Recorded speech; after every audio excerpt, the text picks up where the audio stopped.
We've just found the first life form on Earth that doesn't need oxygen to survive at all whatsoever. And this is the first time we've ever seen this take place within any living thing, because for the most part we've always thought that things need oxygen if they live here on Earth because of the atmosphere and biosphere of the Earth itself.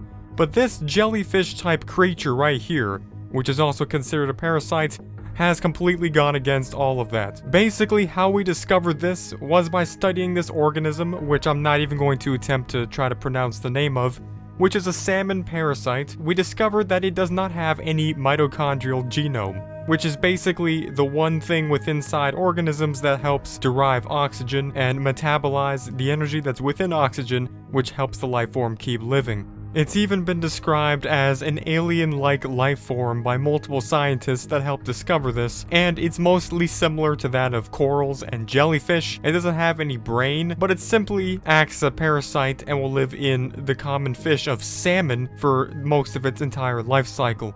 And also, because this organism doesn't require any oxygen, it can really pretty much live through any kind of conditions, and it can even survive in outer space if it was somehow out there. And this makes it the first ever life form that we've discovered on Earth that doesn't technically need the Earth to keep living.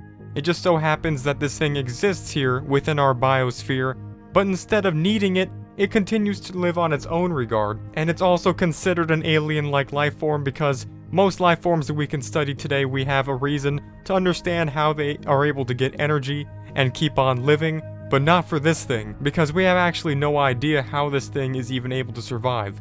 We don't even know where it gets all of its energy from or how it even feeds off of anything. We do have a theory that it somehow is able to get a certain amount of protein from its host, and that's how it keeps multiplying into more carbon copies of its exact DNA, similar to the way that jellyfish reproduce as well.